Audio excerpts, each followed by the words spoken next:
August 15, 1947 India சுதந்திரம் அடைஞ்சதா எல்லாரும் நினைச்சிட்டு இருக்கிறாங்க. பலதரப்பட்ட மன்னர்களால் ஆளப்பட்ட இந்தியா ஏன் ஆங்கிலேயர் ஆட்சியில மட்டும் சுதந்திரம் அடையன்னு எல்லாரும் போராடினாங்கன்னு தெரியுமா?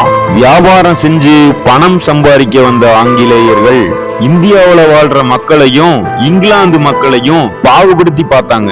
அது மட்டும் இல்லாம இந்திய நாட்டுல வாழ்ற பெண்களை பாலியல் பலாத்காரம் பண்றதும், இங்கிலாந்துக்காரங்க இந்தியர்களுக்கு செஞ்ச கொடுமைகளை யாரும் தண்டிக்காதனாலையும் எதிர்த்து கேள்வி கேட்ட எல்லாரையும் கொன்னு குவிக்கிறதும், இங்கிலாந்து அரசாங்கத்தை எதிர்த்து பலதரப்பட்ட மக்கள் போராட்டத்துல இறங்கினாங்க.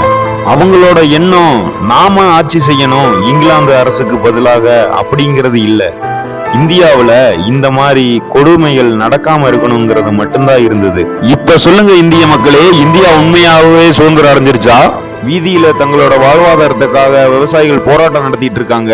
வண்டியே வாங்க முடியாத எங்க கிட்ட அடுத்த நண்பன் கிட்ட வண்டி வாங்கிட்டு போனா அதுல ஹெல்மெட் போடலன்னு சொல்லி 1000 ரூபாய் அபராதம் போடுறாங்க. ஓட்டுநர் உரிமை எடுக்க பணம் கட்டணும், பாஸ்போர்ட் எடுக்க பணம் கட்டணும், ஆதார் கார்டு எடுக்க பணம் கட்டணும், ரேஷன் கார்டு எடுக்க பணம் கட்டணும்.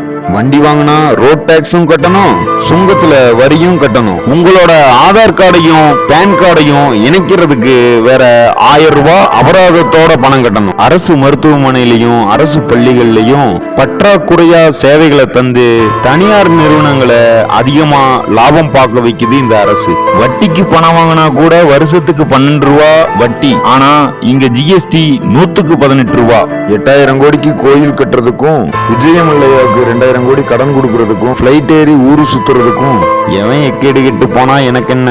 நான் சம்பாதிக்கணும், நான் நல்லா இருக்கணும். கட்சிக்கு பணம் சேர்த்த வேண்டியது, அடுத்த தடவை ஆட்சியை பிடிக்க வேண்டியது. இந்த கொடுமையெல்லாம் எதிர்த்து கேள்வி கேட்காம இந்தியா ஜெயிக்கணும்னு கிரிக்கெட் மேட்ச் பார்க்க வேண்டியது. இந்தியாவுல கிரிக்கெட்டை ஸ்பான்சர் பண்றது வெளிநாட்டு கம்பெனிக்காரனுங்கிறது எவனுக்கும் தெரியறது இல்ல. பீஸா, பர்கரு, பெப்சி, பூஸ்ட்னு வாங்கி திங்கிறது. பணங்கிறது கவர்மெண்டால அச்சடிக்கப்பட்ட காந்தி நோட்டு கிடையாது. நம்ம நாட்டுல இருக்கிற வளங்கள், நீர்வளம் மிக்க நாடு, உணவு தரக்கூடிய நாடு, மண்ணில் அதிக உலோக வளம் கொண்ட நாடு, வெப்பம் சீராக உள்ள நாடு, தலை சிறந்த பண்பாட்டையும் கலாச்சாரத்தையும் கொண்ட நாடு, மனித வளம் மிக்க நாடு. இவ்வளோ இருந்தும் அடுத்த நாட்டுக்கிட்ட ஏண்டா நம்ம கடங்காரனா இருக்கோம்? உனக்கு பணம் வருதுங்கிறதுக்காக நம்ம நாட்டோட வளங்களை அடுத்த நாட்டுக்கு வித்துக்கிட்டு இருக்கியே, அப்புறம் எப்படா நம்ம நாடு முன்னேறும்? பாலைவன நாடுகள்ல தண்ணி இல்லாம ஒவ்வொருத்தனும் தண்ணிய 1000 ரூபாய் 2000 ரூபான்னு வாங்கி குடிச்சுக்கிட்டு இருக்கான். நீ மாநகரத்துக்கு பக்கத்துல குடியிருக்கணுங்கிறதுக்காக மரங்களை எல்லாம் அழிச்சு வீடு கட்டி வெப்பம் அதிகமாகி இந்த நாட்டவே சீர்குலைச்சு உன்னோட வளமெல்லாம் முடிஞ்சு போனதுக்கு அப்புறம் உள்ள வருவான் வெள்ளக்காரன். இந்த தடவை அடிமைப்படுத்த மாட்டான், உங்ககிட்ட பணம் சம்பாரிச்சுட்டு போயிட்டே இருப்பான். அந்த கூட்டத்துல நம்மளோட அரசியல்வாதிகளும் கார்பரேட் கம்பெனில பெரிய நிலைமையில வேலை செய்யற இந்தியர்களும் இருப்பாங்க.